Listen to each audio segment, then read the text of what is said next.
عورت کے جذبات ہوتے ہیں، اس کا ایک اپنا زندگی میں اس کی کچھ خواہشات ہوتی ہیں. آپ کیا اس بات کو معمولی سمجھتے ہیں کہ نبی پاک صلی اللہ علیہ وسلم نماز کے لیے کھڑے ہوں رات کو تو حضور حضرت عائشہ صدیقہ سے فرمائیں کہ اگر تو کہے تو میں نماز پڑھ لوں، اس لیے کہ وقت تیرا ہے.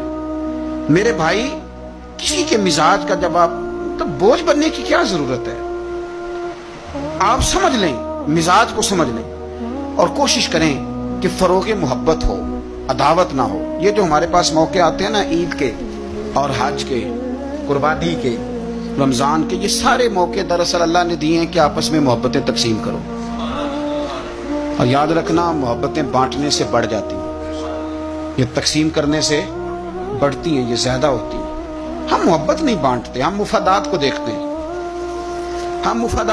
ہیں. میں نے تو زندگی میں ان لوگوں کو بھی دیکھا ہے کہ کسی آستانے پہ، کسی ادارے میں، کسی مسجد میں، کسی تنظیم میں ان سے کوئی پیار زیادہ ہو گیا تو انہوں نے پھر اپنے وہ مفاد سامنے رکھ کے کسی اور کو وہاں داخل ہونے دیا، ورنہ انہوں نے کسی کو قریب نہیں پھٹکنے دیا. کہیں ایسا نہ ہو جائے کہ وہ جو ہمارا نمبر ہے وہ پیچھے نہ چلا جائے. ہم لوگوں نے فروغ محبت نہیں کیا.